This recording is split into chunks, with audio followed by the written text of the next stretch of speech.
Donc déjà, on vous remercie d'être présent dans cet illustre lieu du château de Blois. On est très heureux de vous savoir parmi nous aujourd'hui et surtout, je suis très heureux d'être en présence de Dominique Garcia, qui est président de l'INRAP, l'Institut national de recherche archéologique préventive, qui est archéologue, historien, professeur des universités, et vous signez Les Gaulois à l'œil nu chez CNRS Éditions, qui est sorti il y a quelques semaines. Un livre que j'ai pris énormément de plaisir à parcourir, et je ne vous le dis pas simplement parce que vous m'avez convié à animer cet échange. Vraiment, j'ai trouvé qu'il était à la fois très agréable à lire par sa clarté, sa pédagogie, son esprit synthétique, et soulignons-le aussi, les superbes illustrations de Jérémy Perraudot.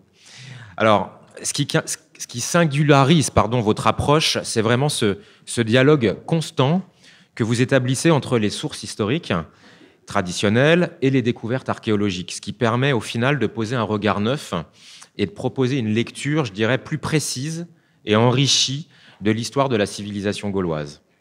Alors évidemment, on ne peut pas se priver de partir à la rencontre de ces fiers Gaulois avec qui on va passer là une bonne heure, sans remettre en perspective la fameuse formule « nos ancêtres les Gaulois ».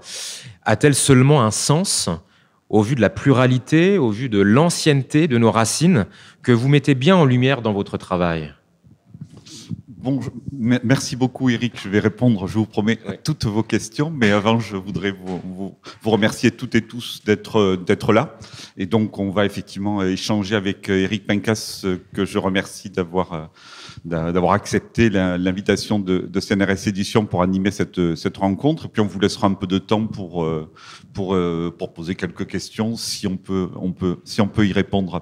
Nos ancêtres les Gaulois. Alors juste décrire un petit peu mon approche qui est double, qui n'était à la fois ni de valoriser les Gaulois en tant que tels.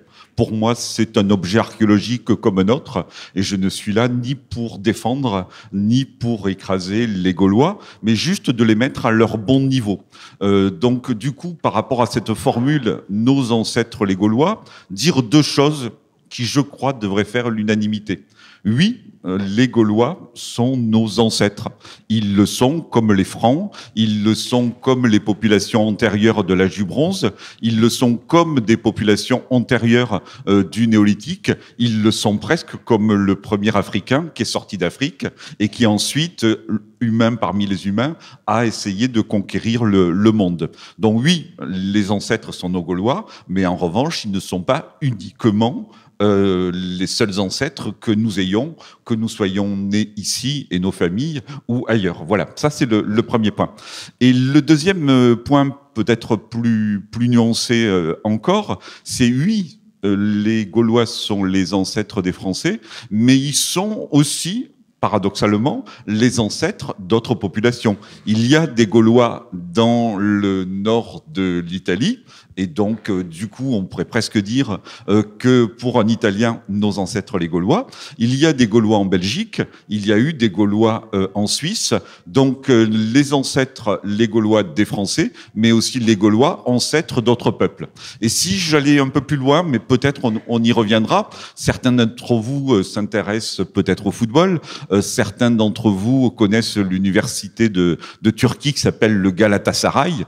Et donc, le Galatasaray, c'est l'université des Gaulois, et l'équipe de foot du Galatasaray, c'est l'équipe de foot des Gaulois en tant que telle. Donc on voit qu'il y a eu aussi des Gaulois dans certaines parties de l'Europe, en Anatolie notamment, et donc là ça pourrait presque nous choquer, des Gaulois en extrême occident et des Gaulois dans cette partie en Europe ou pas tout à fait, tout dépend comment on se positionne d'un point de vue géopolitique.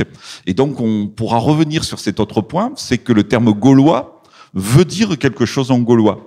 Gal en gaulois, c'est le vaillant, le costaud. Et les hommes sont ainsi qu'ils aiment parfois se nommer eux-mêmes par des termes qui les valorisent. Donc en fin de compte, dans ce monde proto-historique européen, euro-asiatique, qu'il y ait eu des peuples, à un moment donné, qui se soient nommés les vaillants, les costauds, donc les Gaulois, peut paraître normal. Et qu'il y ait eu des voyageurs grecs et romains qui ensuite aient rencontré quelque part dans cet espace-là des gens qui se sont nommés les Gaulois, effectivement, là aussi c'est normal. Donc vous voyez un peu la dissémination, à la fois ce sont nos ancêtres, et à la fois c'est les ancêtres d'autres, et puis paradoxalement, c'est presque un terme qui ne veut rien dire, sinon que certaines personnes se sont nommées en tant que telles. Alors, j'en reviens, pour être honnête, à votre question telle qu'elle était formulée. L'expression « nos ancêtres les Gaulois », elle est essentiellement au XIXe siècle, quand la République, la Révolution se met en place, et on cherche un ancêtre commun en l'ensemble des Français.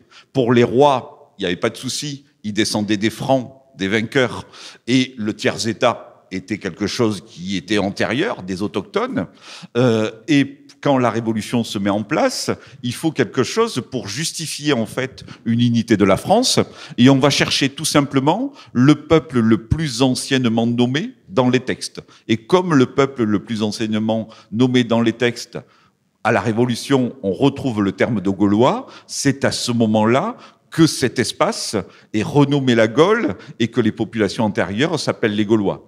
Tout ça ensuite est accentué effectivement après 1870, la défaite de Sedan, la défaite de Sedan, et où on se recherche des forces et on essaie d'accentuer cet élément fort d'ancêtres communs pour rassembler un peu les populations. Et puis c'est resté dans la pop culture, dans la culture populaire, jusqu'à nos jours où dans quelques, je crois la semaine prochaine, paraît le prochain Astérix, et donc avec sans doute autant de succès et un tirage légèrement supérieur en bon ouvrage. Donc ça montre que les... attendez, ne riez pas, on n'a pas vu les ventes du prochain Astérix et on n'a pas encore totalement comptabilisé les ventes de cet ouvrage. Mais plus globalement, on voit qu'encore la pop culture et cette image du Gaulois fonctionnent de manière forte chez nous. Donc, ce ne sont pas nos seuls ancêtres d'un point de vue historique. L'histoire est bien plus compliquée. Mais en revanche, dans la culture populaire, c'est une strate importante que l'on se doit de conserver. Alors, on va essayer de faire un peu mieux connaissance avec ces Gaulois, parce qu'on découvre en fait à vous lire cette incroyable mosaïque de peuples. C'est vraiment, il y a une complexité et surtout une multitude de peuples gaulois. Je pense qu'on peut en dénombrer presque une centaine. Parmi eux, alors évidemment, les plus connus, les Arvernes, les Éduins, les Helvètes, les Pictons, les Coriozolites, les Ozimes, les Nantuates, les Véragres. Je ne vais pas vous faire les 100. Qui sont ces peuples et d'où ils viennent? Est-ce que vous pouvez nous donner quelques lignes directrices pour mieux comprendre d'où ils viennent? Alors, tout à l'heure, je vous donnais des éléments d'introduction généraux que vous deviez tous connaître. On est entre nous et on essayait de se créer là aussi un vocabulaire commun et une culture commune. Là, je vais vous présenter, pour répondre à Eric, un élément qui peut être ma thèse et donc qui peut être discuté. Donc la thèse que je défends dans le livre, c'est que les peuples ne sont pas des éléments figés, qui existaient en préalable et qui ensuite, dont on doit se sentir les héritiers directs. Les peuples sont des constitutions culturelles qui évoluent à travers le temps et pour lesquelles, effectivement, on peut, et dans la carte, les Français de 1850 occupaient sur la map monde un autre espace que le nôtre. Être européen en 1930 ou en 1950 ne voulait pas dire la même chose qu'aujourd'hui. Être occitan depuis la création des nouvelles régions n'a pas le même sens qu'au XIIIe siècle. Donc la notion de peuple auquel on est attaché, dans lequel on parle beaucoup, peut-être un peu trop actuellement dans l'actualité politique, est un concept culturel qui peut évoluer dans le tel. Donc la centaine de peuples gaulois que l'on connaît aujourd'hui, que l'on peut à peu près bien cartographier dans l'espace, sont en fin de compte les peuples au moment de la conquête romaine, au moment où César intervient, au moment où César pacifie, entre guillemets, cet espace, et au moment où il va figer ces peuples sur cet espace-là. Donc, en fin de compte, on a à la fois un instantané, un polaroïde des peuples gaulois, des noms tels qu'ils nous ont été transmis par César, et ensuite un héritage de ces peuples-là. À un moment donné, les Rutènes occupent l'espace qui est aujourd'hui le département de l'Aveyron et dont le nom nous a été transmis par Rhodez, notamment, des choses de ce type-là. Et donc la centaine, je pourrais dire la centaine de peuples que l'on connaît aujourd'hui, c'est presque la centaine des départements français et la centaine des diocèses antérieurs, les diocèses antérieurs étant les héritiers des cités romaines et les cités romaines ayant figé les peuples. Quand on dit ça, ça peut paraître simple, c'est de l'histoire régressive, dont vous prenez le calendrier des postes si vous l'avez acheté à votre facteur l'an passé, vous prenez les départements français, derrière les départements français, vous regardez les noms des populations, Paris, les Parisis, boum, c'est des Gaulois, les Aveyronnais, Rhodez, c'est des Rutènes, et donc presque vous savez parler gaulois, et presque vous êtes capable de localiser la centaine de peuples gaulois. En revanche, moi, archéologue, j'ai essayé d'aller gratter plus loin que le calendrier des PTT, plus loin que la cartographie de ces centaines de peuples, pour essayer de démontrer que ces peuples, à l'arrivée des Romains, est figé dans l'espace par les Romains, avec leur propre histoire et leur propre dynamique, qu'on retrouve presque dans leur nom. Il y a un peuple de la vallée du Rhône, aujourd'hui fixé à partir de César, qui s'appelle les Allobroges. Et le terme de broge en gaulois veut dire le pays, le territoire, et allo veut dire l'absence de territoire. Donc les Allobroges, tels qu'ils sont fixés aujourd'hui dans le calendrier des PTT, sont un peuple qui n'avait pas de territoire. Donc on s'aperçoit qu'à un moment, c'est des gens qui cherchent un espace, des sans-abri, des migrants, et ces migrants-là, à un moment, ils sont bloqués, et puis quand César administre la province, il n'y a pas de souci, ces gens-là ne l'ont pas. Et pour faire un petit peu pendant à ces Allobroges, il y a les Nitiobroges. Les Nitiobroges, c'est le peuple gaulois de la région d'Agen. Et là, vous reconnaissez tous, vu que vous parlez gaulois, Broge, le pays, et Nitio, qui a un pays. Donc, vous voyez, d'un côté, il y a les Allobroges qui n'en ont pas, les Nitiobroges qui en a, et puis à un moment donné, César qui arrive, qui fige ces peuples-là, et qui, à ce moment-là, les cartographie. Parce que quand vous êtes colon, vous êtes obligé de cartographier. Mais pour bien comprendre, avant de les figer, quand effectivement César les fige, comme vous le dites, est-ce qu'on peut quand même avoir une idée de leur migration, puisque vous dites que ce sont des sans-abri, des gens qui cherchaient à s'installer. Est-ce qu'on peut à peu près avoir une idée précise des grands mouvements migratoires dont ils sont issus, d'où ils viennent? Alors, dans le vocabulaire que vous avez utilisé et dans le vocabulaire que j'ai utilisé, on touche là quelque chose qui est important, qui montre la manière dont on est imprégné par ces vocabulaires-là. Parce que le vocabulaire que tout à l'heure je disais que la salle parlait gaulois, là vous parlez romain, vous parlez latin, en disant ces populations sont migrants. C'est quand même assez intéressant d'un point de vue historiographique et d'un point de vue historique. Les Grecs, on le sait, partent, notamment les Grecs qui ont fondé Marseille, partent de Turquie, créent Massalia, ensuite ils vont créer Emporias, ils créent Agde, ils sont partout en Méditerranée, et ces gens-là, on les traite jamais de migrants, ce sont des gens qui font l'hellénisation. Donc un Grec qui s'en va, lui, il pratique l'hellénisation, il diffuse une culture. Un Romain qui partira de Rome, qui ira conquérir la Gaule, c'est jamais un migrant, c'est jamais un envahisseur, c'est quelqu'un qui pratique la romanisation. Par contre, un Gaulois qui partira de la Bourgogne pour aller dans l'Allier, lui, en revanche, il sera perçu comme un migrant, comme un envahisseur, et c'est ce qu'on retrouve dans les textes romains. Imaginez les Grecs installés à Marseille, plus tard les Romains installés dans le midi de la France. Quand ils voient une population de Gaulois qui est sur un terrain suisse et qui ensuite va se déplacer de 30 ou de 40 kilomètres pour arriver sur des terres agricoles plus propices, pour essayer de pousser leurs troupeaux. Ces gens-là, ils vont pas faire de l'ethnologie, les Grecs ou les Romains. Ils vont dire, tiens, il y a des gens qui se déplacent, il y a danger pour nos ressources, il y a danger pour nos territoires. Ils les décrivent donc comme des migrants, avec la même peur alors qu'eux écrivent l'histoire et se décrivent comme des colonisateurs. Donc la notion de migration de ces populations celtiques et de ces populations gauloises est essentiellement due à l'écriture de l'histoire par les Grecs et par les Romains, en sachant qu'à cette même période, tous les peuples de l'espace européen, colonisés ou non, bougeaient. Les Phéniciens bougeaient, les Étrusques bougeaient, les Grecs bougeaient, les Romains bougeaient. Cette manière de bouger qui était une forme d'essaimage, il y avait des habitats fixes. Lorsqu'il y avait un essor démographique, une partie de la population partait de l'agglomération pour aller créer un autre espace de vie pour pouvoir, en fin de compte, se développer. Les villes ne grossissaient pas sur elles-mêmes, un petit peu comme aujourd'hui. Une partie de la population allait ailleurs pour créer un autre espace.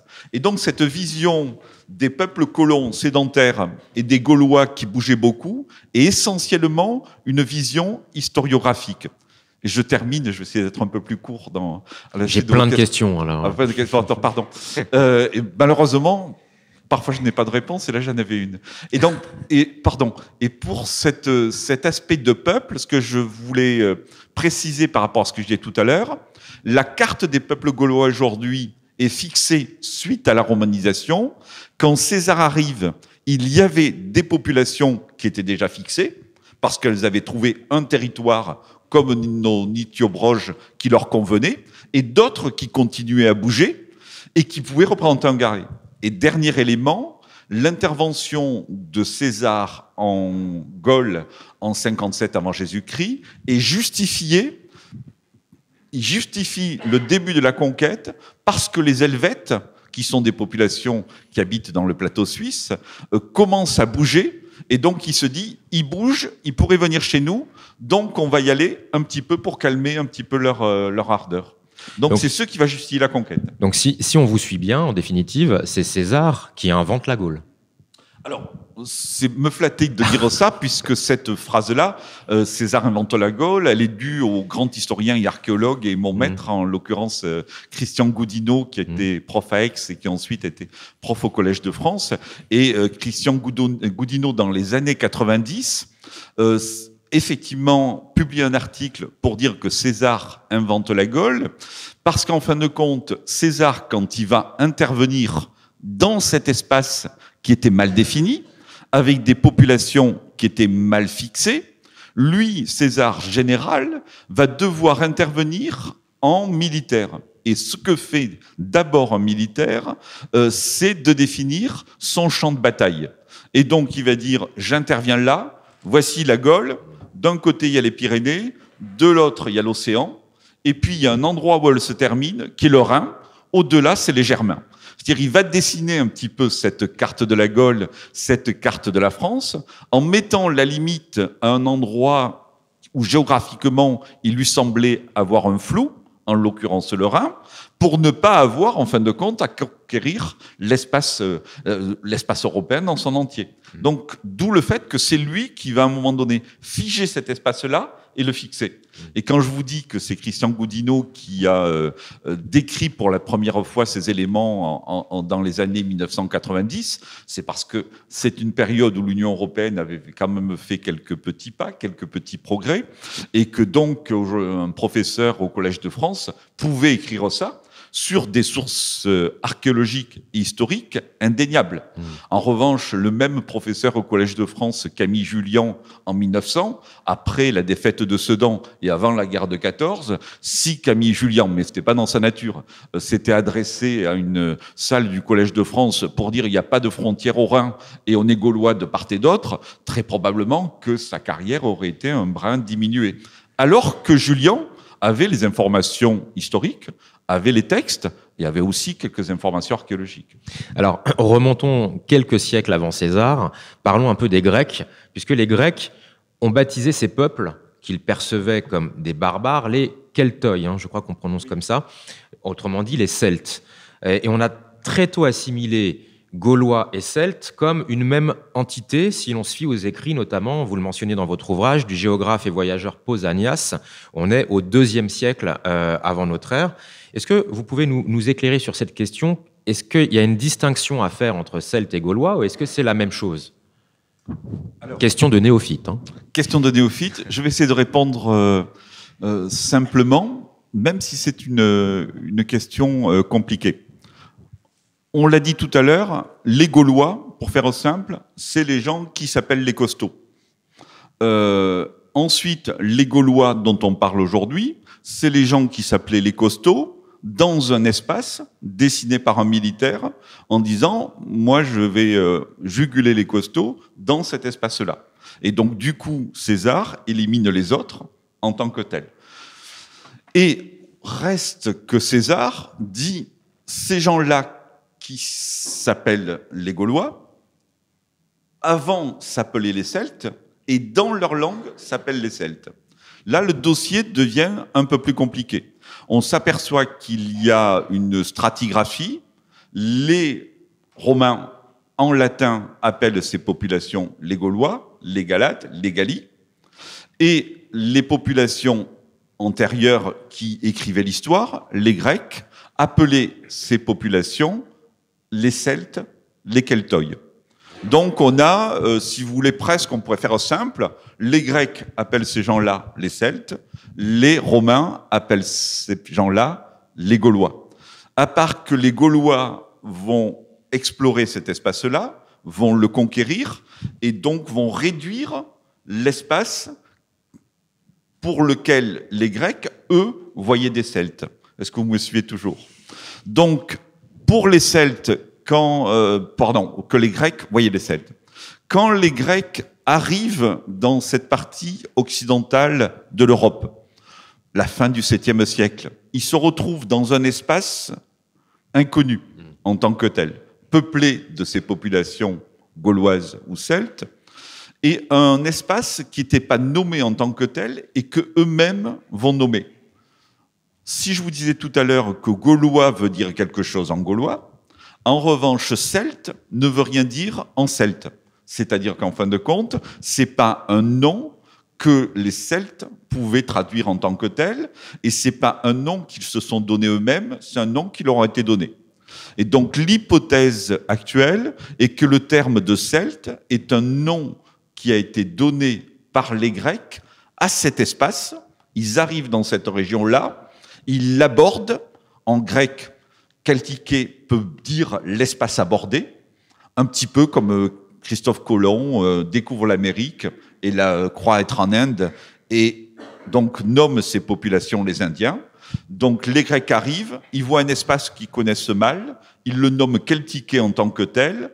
Les populations qui l'occupent sont appelées Celtes par les Grecs, les gens qui parlent le grec en tant que tel. Et petit à petit, probablement, les populations locales vont emprunter ce nom. Est-ce que vous m'avez suivi? Au départ, les gens ne sont pas celtes, ils sont nommés celtes par des gens qui viennent à l'extérieur, et ensuite, ils s'appellent celtes. Un peu comme l'exemple simpliste que je donnais pour Christophe Colomb et les Amériques. Il arrive là, il croit être en Inde, il baptise les gens les Indiens. Ces gens-là n'ont jamais entendu parler des Indiens et ils ne se sentent pas indiens en tant que tels. Aujourd'hui, si vous allez dans une réserve et que vous dites que vous n'êtes pas indien, peut-être que les gens le recevront un peu moins bien. Donc au départ, les gens ne sont pas celtes. Ensuite, ils sont nommés comme ça. Ils adoptent tout ou partie ce terme-là qu'ils utilisent en tant que tel. C'est très clair. Je ne sais pas pour vous, mais j'ai tout compris.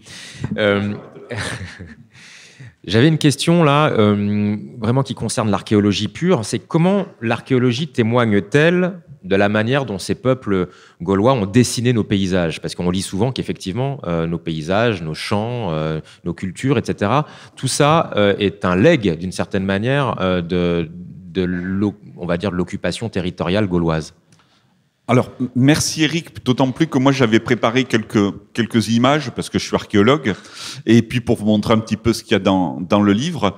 Et les premières questions qui étaient essentielles sont des questions de philologie, d'anthropologie, d'historien.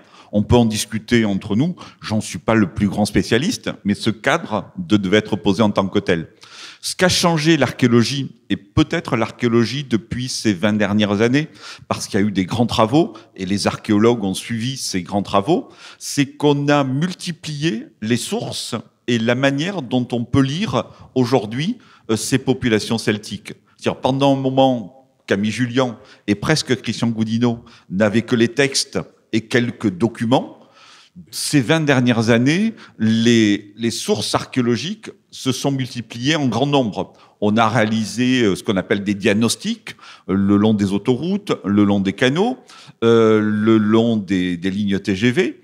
Et les archéologues sont allés puiser dans le sol des archives inédites qui sont ressorties du sol en tant que telles. Ça, c'est pour l'archéologie préventive, mais on a eu également, si je mets mes photos à l'endroit...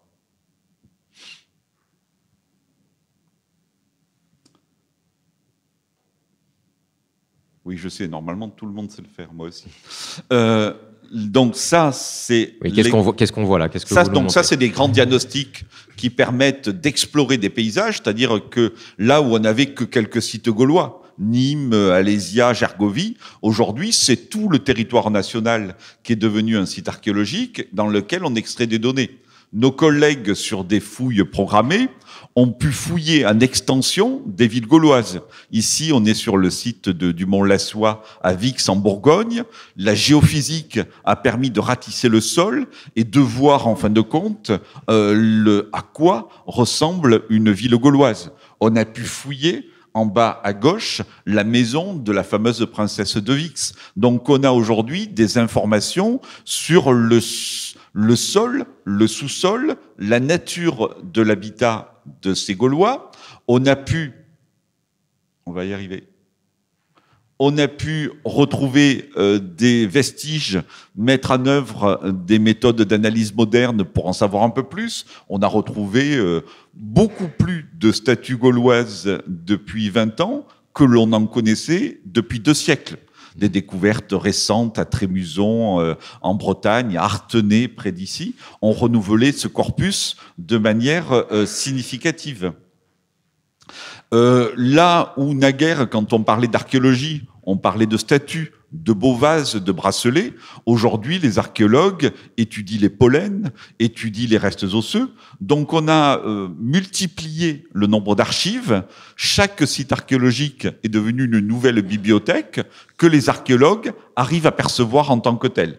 Donc une démarche plus scientifique qui a permis, au-delà des textes, au-delà des sites connus, de dépeindre effectivement les paysages occupés par les Gaulois, leurs lieux de ressources, les mines, les champs, les voies, et d'aller beaucoup plus loin, en gardant toujours cette vision que l'archéologie était là pour instruire, mais aussi pour restituer de l'émotion dans les musées, dans les cours, et j'espère un petit peu dans les salles de conférence. Oui, parce qu'on s'aperçoit que la Gaule a été très attractive pour les Étrusques, les Grecs, les Romains, et ce, principalement par la variété de ses ressources naturelles, qu'il s'agisse, vous le soulignez à l'instant, de minerais, de produits agricoles. Qu'est-ce que l'archéologie raconte de ces productions agro-pastorales, artisanales? Comment on arrive à les identifier aujourd'hui grâce aux fouilles archéo? Alors, deux points. La justification de la présence de Grecs et de Romains dans ces régions-là. Pendant longtemps, il y a encore, pour moi-même, quand j'ai fait mes études au début des années 1980, donc c'est très vieux, mais pas tant que ça quand même. C'était hier. Les manuels s'appelaient l'hellénisation de la Gaule. On nous parlait encore de romanisation. C'est-à-dire, on nous disait, si les Grecs sont venus ici, si les Romains sont venus dans ces régions, c'est pour les bienfaits des populations locales, les bienfaits de la civilisation. Et ces militaires-là, on était encore dans un esprit de conquête, y compris dans les années 1980. Ces Grecs et Romains ont colonisé ces espaces parce qu'ils étaient en perdition. Aujourd'hui, ce qu'a permis de démontrer l'archéologie, c'est que dans cet espace gaulois, il y avait de l'or dans le Limousin, il y avait de l'or dans les Cévennes, il y avait de l'or dans le Morvan, que ces mines étaient extrêmement importantes, qu'elles étaient exploitées avant la venue des Grecs et avant la venue des Romains, et que donc ces métaux qui étaient ressortis, les Grecs et les Romains en avaient connaissance.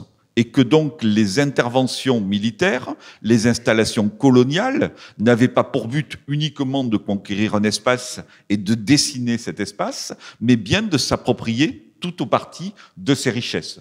Donc des richesses qui étaient importantes par les ressources propres de la Gaule, un petit peu oubliées aujourd'hui, l'or, l'argent, l'étain, mais aussi par la localisation de l'espace gaulois, l'accès à d'autres richesses. Les peuples de la Méditerranée s'intéressaient, mettons, à l'ambre de la Baltique, cette résine fossile dont on voit encore quelques bagues, quelques amulettes, avait pour les populations antiques, grecques et romaines, les mêmes vertus magiques qu'elles ont encore pour quelques personnes de nos jours.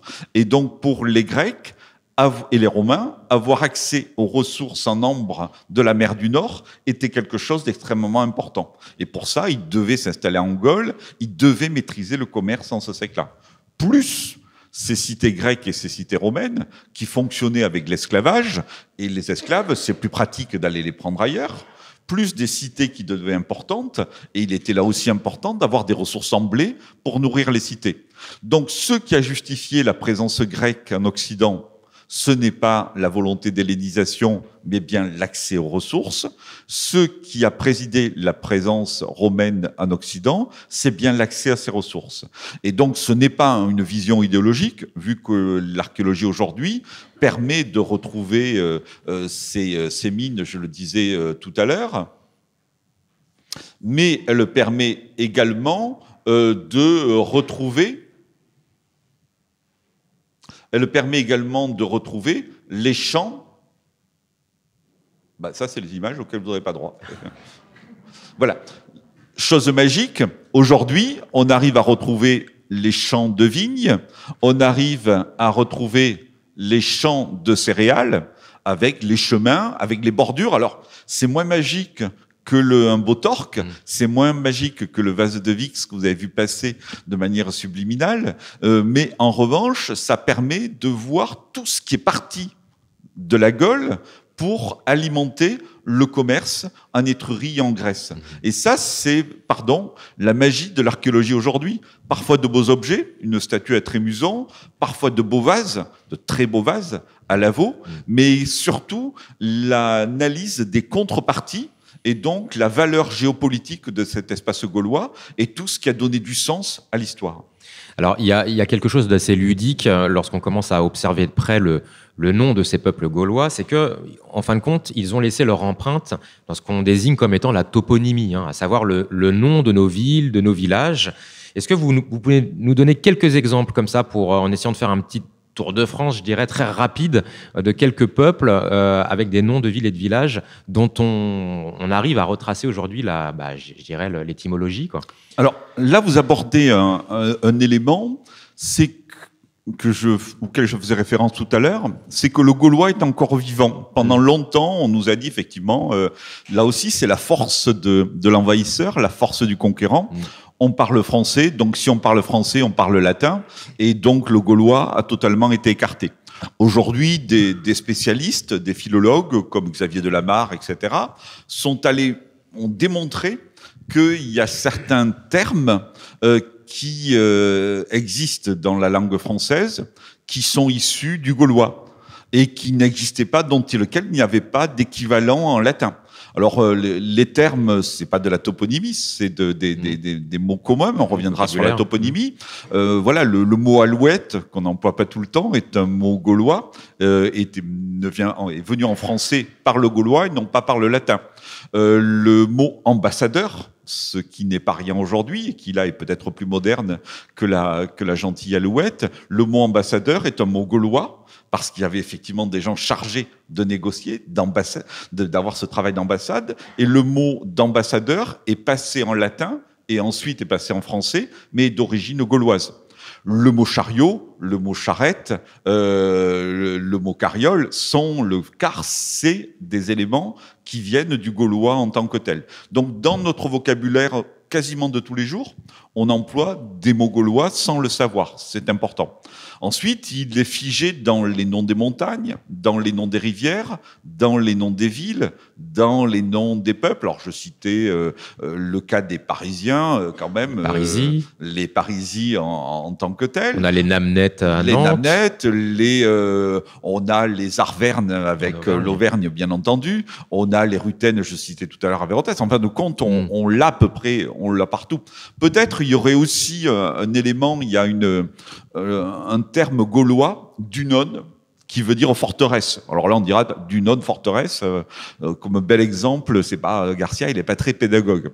En fait, Dunon, forteresse, on l'a dans Verdun, on l'a dans Issoudun. Et donc, c'est chaque fois des villes qui sont issues du terme forteresse. C'est la forteresse bien vivante, c'est la forteresse importante, etc. Cherchez autour de vous des villes qui s'appellent, avec un nom, Lyon, Lugdunum, c'est la forteresse du dieu Lug. Et Dunum, en fin de compte, forteresse la ville, a été empruntée par les Germains pour désigner l'enceinte, a été empruntée par les Néerlandais, se retrouve dans le terme anglais qui désigne la dune, mais qui désigne aussi town, la ville. Donc vous voyez, les Gaulois, à partir de Dunum, et grâce à tous les lieux qui s'appellent town, la ville en tant que telle, a mondialisé un terme en tant que tel. Donc il y a quelque part dans le monde des gens qui parlent gaulois sans le savoir, dès qu'ils prononcent le mot anglais pour qualifier une ville en tant que telle. Cet exemple est parlant, j'aurais du mal à vous en donner 10 parce que, bon, quand même, le gaulois reste une langue vernaculaire. Alors, avant de parler parce que là, on évoque la diversité, la pluralité de cette civilisation gauloise, et on va évoquer dans quelques minutes ce qui fédère justement ces différents peuples. Arrêtons-nous quelques instants sur un point qu'ils ont en commun, c'est que ce sont quand même des cultures de l'oralité. On nous dit que ce sont des cultures qui ne maniaient pas l'écriture. Et ce qui a justement donné la possibilité aux Grecs et aux Romains de pouvoir raconter leur histoire. Ils se positionnent en tant que vainqueurs. Et du coup, ils dépeignent ces Gaulois comme des individus rustres, désorganisés. Et ils ont participé, je dirais, à véhiculer un certain nombre de clichés sur les Gaulois. Qu'est-ce que ça vous évoque, cette absence d'écriture? Est-ce que c'est une réalité ou pas? Alors, plusieurs aspects. L'écriture, effectivement, les Gaulois, pendant longtemps, avant qu'on ait accès aux sources archéologiques, nous ont été décrits essentiellement par les textes grecs et romains, et essentiellement par le texte de César. Donc, le texte de César, la guerre des Gaules, que vous connaissez tous en tant que tel, ce qu'il faut savoir, c'est que c'est pas, on le sait tous, c'est pas un travail d'ethnographe, c'est pas un ouvrage publié chez CNRS Éditions, ce sont un regroupement, un album de textes envoyés par César au Sénat. Donc, en fin de compte, César militaire envoie au Sénat romain des comptes rendus pour dire ce qu'il est en train de faire, souvent pour demander des ressources supplémentaires. Et donc, même si dans ce compte-rendu, César décrit la Gaule et les populations, il n'a pas intérêt de dire c'est des gens civilisés, vachement sympas, très raffinés, je me demande ce que je fais là. Donc, il a tendance à dire, ils sont costauds, un petit peu nerveux, je vais avoir de troupes et d'argent. Donc, je caricature, mais il faut avoir cette vision-là. Donc ensuite, quand on sait que la plupart d'entre nous, on a appris le latin en lisant la guerre des Gaules, ça aussi, ça s'imprègne. Quelqu'un qui dit du mal de ces populations-là ou qui les décrit de manière caricaturale, c'est resté. Voilà, tous les militaires, tous les évêques, tous les rois de France ont appris le latin en lisant la guerre des Gaules. Donc ça a fait quand même souvent des Gaulois cet aspect caricatural. Donc ça, c'est lié à la nature des écrits qui ont demeuré, et la manière, le biais de description de ces populations qui ne sont pas une enquête. Voilà, c'est pas l'Edi Sapiens, c'est pas une approche de la population en utilisant toute la documentation. C'est quelque chose qui est biaisé. Les textes en tant que tels, les textes anciens sont partiels et partiaux. On n'a pas tous les textes, et quand on les a, ils sont pas là pour dire du bien de nos objets d'étude. Ça, c'est le premier point. Ensuite, effectivement, les Grecs et les Romains possédaient une langue et possédaient des dialectes, il faut l'avoir en tête aussi, et possédaient un mode d'écriture qui nous a permis de conserver ces textes. De la part de nos Gaulois, ils avaient également une langue qu'on appelle le gaulois ou le celte, peu importe. Cette langue était commune à des populations qui allaient de la Bretagne jusqu'au Danube, du nord de l'Espagne jusqu'à une partie nord de l'Europe, sur un grand espace. Peut-être que de la Bretagne au Danube, ils ne se comprenaient pas tout le temps, mais ils se téléphonaient pas tous les jours. En revanche, cette série de dialectes celtiques, il y avait quand même de la communication.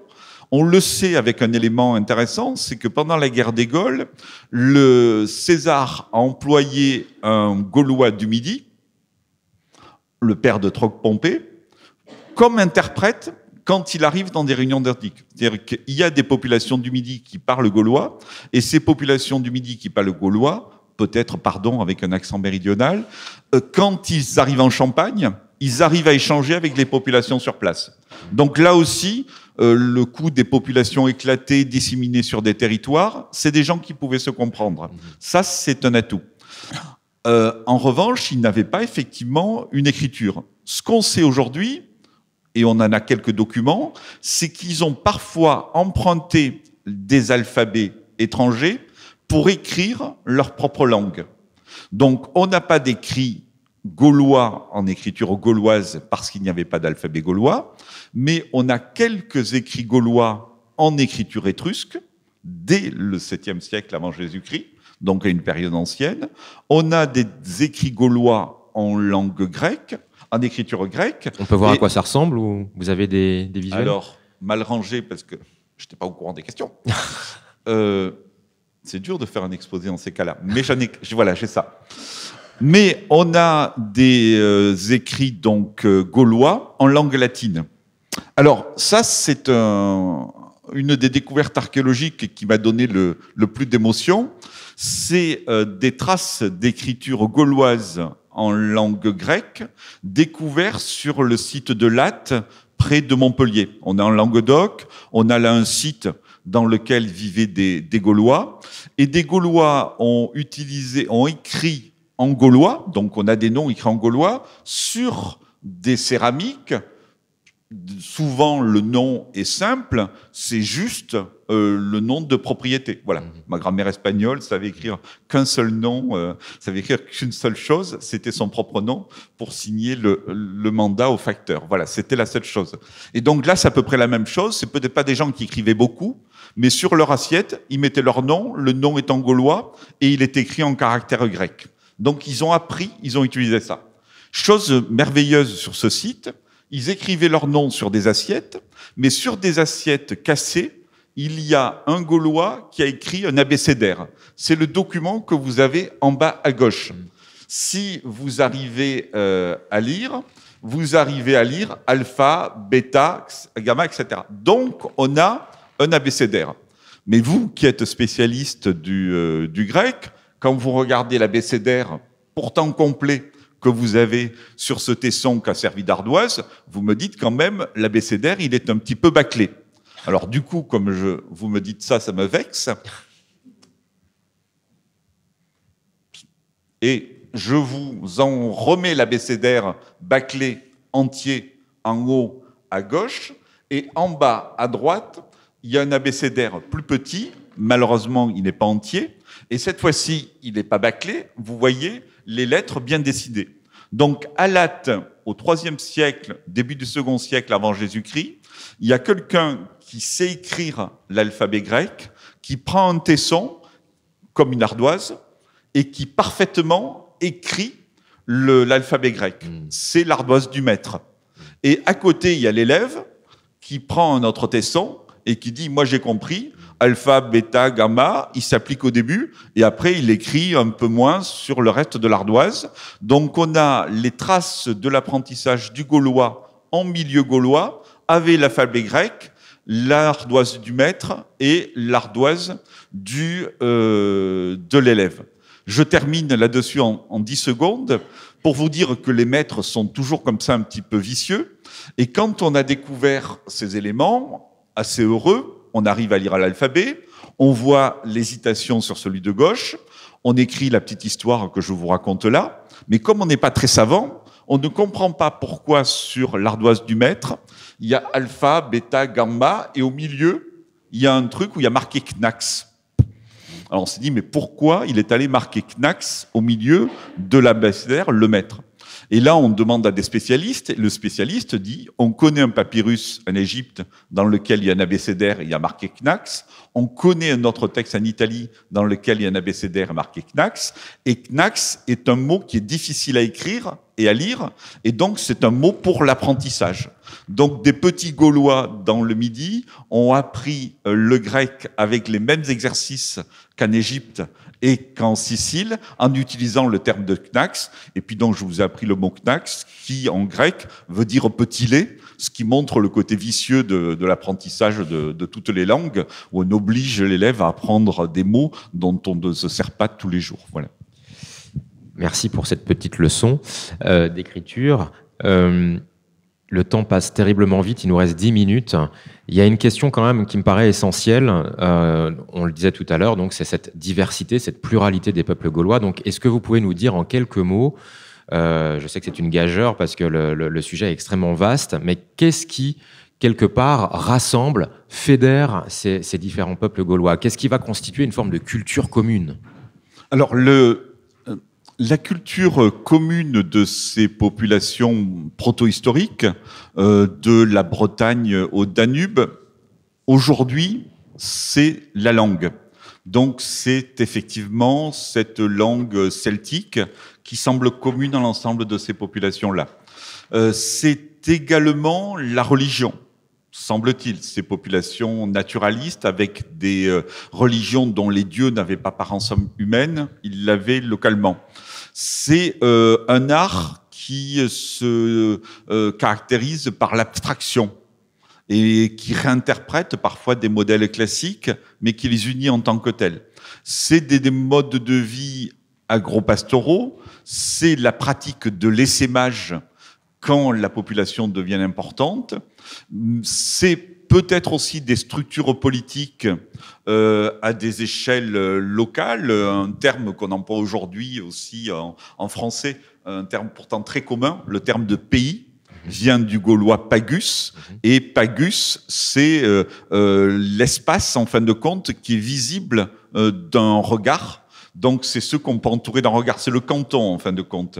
Donc, c'est l'endroit où vit la petite tribu, c'est le pagus. Plusieurs pagis réunis ensemble forment la civitas, c'est la cité, c'est notre département en tant que tel. Donc, cette structuration en pagis, en civitas, sur cet espace-là, on l'a, avec des petites royautés à l'échelle de la civitas. Et ça, l'archéologie le montre, cette organisation sociale, alors, politique. Oui, aujourd'hui, là aussi, la méthode régressive permet de retrouver le territoire des Éduins, permet de retrouver le territoire des Arvernes, de voir la localisation des agglomérations centrales et ensuite des agglomérations intermédiaires. Donc, on arrive aujourd'hui à voir les niveaux de peuplement, la ferme, le hameau qui peut correspondre au pagis, et ensuite, effectivement, l'agglomération, l'oppidum, la ville qui correspond à la civitas. Une petite question sur les femmes gauloises, parce qu'on assiste depuis quelque temps à un retour en force des femmes dans l'histoire qui n'ont que trop longtemps, répétons-le, été invisibilisées. Est-ce qu'aujourd'hui, on a une idée précise du rôle, du statut des femmes dans le monde gaulois ? Alors, c'est un sujet qui vous intéresse tous, qui vous intéresse vous particulièrement, qui nous intéresse tous, qui nous interroge. Moi, j'ai tendance à être un archéologue, un historien moderne. Et le monde que je veux pour demain, pour mes enfants, pour mes petits-enfants, je ne le calque pas sur les populations passées. Donc, la parité, le rôle des femmes plein et entier, demain, je le souhaite, comme la très grande majorité d'entre nous, de dire je le souhaite pour demain parce que ça existait hier, ça me semble un biais. Pour la période gauloise, ça a parfois été fait parce que on a quelques exemples où la femme occupait une place importante.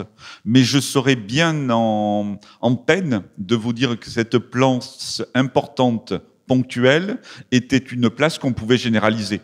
Mais la plus belle découverte archéologique liée au monde gaulois que l'on connaisse en Gaule, c'est la tombe de Vix. Et la tombe de Vix, dans cette tombe richissime, importante, avec quelqu'un qui avait un pouvoir énorme, qui habitait dans le palais que je vous ai présenté tout à l'heure, la tombe de Vix, c'est la tombe d'une femme, la princesse de Vix. Donc là, on sait, chez les Gaulois, que certaines femmes pouvaient avoir un pouvoir extrêmement important. De là, mais à côté, 50 kilomètres après, la fouille de Lavaux, presque aussi belle que Vix, dans la tombe, c'est un homme. Donc voilà. Ensuite, on a dans les textes, on sait que certaines femmes jouaient un rôle important de médiation, y compris dans les batailles.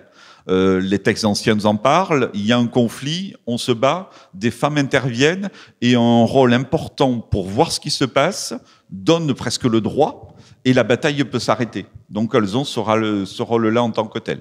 Et dernier élément, peut-être le plus anciennement documenté, qui n'est pas inintéressant, c'est que le premier contact entre des étrangers et des Gaulois, c'est la création de Marseille, qui est créée par des Grecs en territoire gaulois. Et la légende nous raconte que quand les marins grecs arrivent, ce sont des hommes, qu'ils arrivent dans un village gaulois et que le terrain qui leur est donné pour s'installer, l'endroit où se trouve aujourd'hui Marseille, est un terrain qui est donné par le père de la Gauloise qui se marie avec un Grec, et cette Gauloise, c'est elle qui va choisir son mari. Les Gaulois arrivent, ils arrivent dans le village, les Grecs arrivent, pardon, ils arrivent dans le village gaulois, il y a un banquet, on leur dit c'est le mariage de la fille du chef, et le principe veut que la fille du chef rentre dans le banquet, elle prend une coupe, elle l'offre à celui avec qui elle veut se marier, et à ce moment-là, le père donne une terre pour qu'elle crée une ville. En l'occurrence, la jeune fille rentre, elle prend la coupe, elle choisit bien entendu le chef des marins grecs, et à ce moment-là, le père gaulois donne une partie de son territoire pour qu'elle crée une ville. Donc on voit que c'est la femme qui crée la ville, qui part avec sa famille, et c'est elle qui choisit son mari. Donc voilà, si on prend ces quelques éléments, on revalorise la place de la femme gauloise dans l'histoire. De là à dire que c'était quelque chose de généralisé, on n'en a pas des traces absolues. Alors, j'ai encore plein de questions, mais il nous reste que 5 minutes. Peut-être que vous-même, vous avez des questions à poser à Dominique Garcia, donc je vais peut-être vous donner la parole. Si certains parmi vous, ou certaines, ont des questions, allez-y, n'hésitez pas, levez la main et on vous écoute, et Dominique vous répondra avec plaisir. Allez-y directement, sans micro, parce que pour des raisons sanitaires, le micro ne circule pas, mais on répétera la question. Et puis, généralement, la première question est difficile à poser, donc commencez par la deuxième, on gagnera 2 minutes. Ça, c'est un coup qui marche. Allez-y. Merci beaucoup, c'est passionnant. Merci à vous. Que savons-nous des 400 000 morts, 400 000 morts gaulois de la guerre des Gaules, 400 000 peut-être prisonniers aussi? Est-ce qu'on a des traces archéologiques de ça? Est-ce que c'est un chiffre complètement César? Alors, votre question est essentielle. Elle touche à 2 aspects. Un dossier pour lequel les archéologues auront beaucoup à faire dans les années qui viennent, et on en parlait hier soir à propos d'un autre thème, c'est les problèmes de la démographie.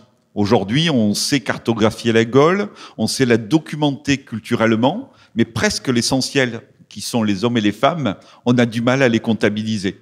Alors on travaille, on dit voilà, 5-6 personnes par maison, il y a 100 maisons, ça va nous faire 500 personnes, etc. Les chiffres de César sont les chiffres d'un militaire. Quand il veut montrer qu'il a gagné une grande bataille, il met des gros chiffres, ça lui permet d'avoir des subsides supplémentaires de la part du Sénat. Donc les chiffres de César sont des chiffres qui étaient probablement crédibles pour ses contemporains, donc on doit les prendre en compte. Ils n'étaient pas faits pour choquer, ils sont crédibles, ils sont sans doute accentués. En revanche, on est très mauvais actuellement, nous archéologues, pour étudier les champs de bataille. On a les villes, on a les nécropoles, on a les sanctuaires, on a même les champs, les lieux de bataille en tant que tels, y compris pointés par les textes anciens, on les a peu fouillés. L'INRAP en fouille autour de Gergovie, on connaît ceux autour d'Alésia, mais c'est pas tant des champs de bataille que des lignes, en fin de compte, de confrontation. On a ce qu'on connaît de la bataille d'Orange, qui commence peut-être à être documenté, mais on en a très peu. Donc, il nous manque ces éléments-là pour réellement reconnaître et évaluer l'impact du conflit entre les Romains et les Gaulois. Donc j'aurais tendance à dire que ces chiffres sont des ordres d'idées qui reflètent l'horreur de cette bataille, l'ampleur de cette bataille, mais qu'aujourd'hui on aurait du mal à les comparer. Et je terminerai en disant que malheureusement c'est aussi quelque chose qui existe dans l'histoire contemporaine. Les preuves d'un crime de masse et l'évaluation de ce crime de masse reste quelque chose toujours de compliqué à évaluer en tant que tel.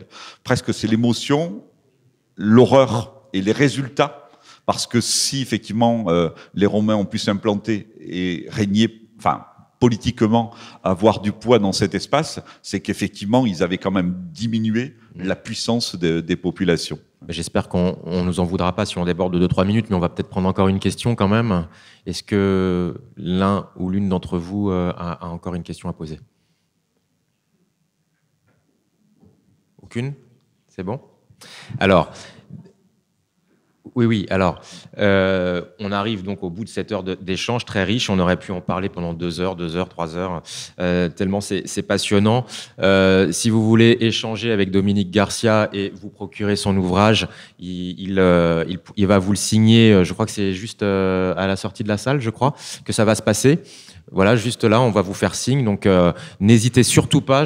Franchement, encore une fois, je vous recommande cet ouvrage qui vous permet vraiment d'avoir un regard très, très synthétique sur la question. Un grand merci à vous. Merci.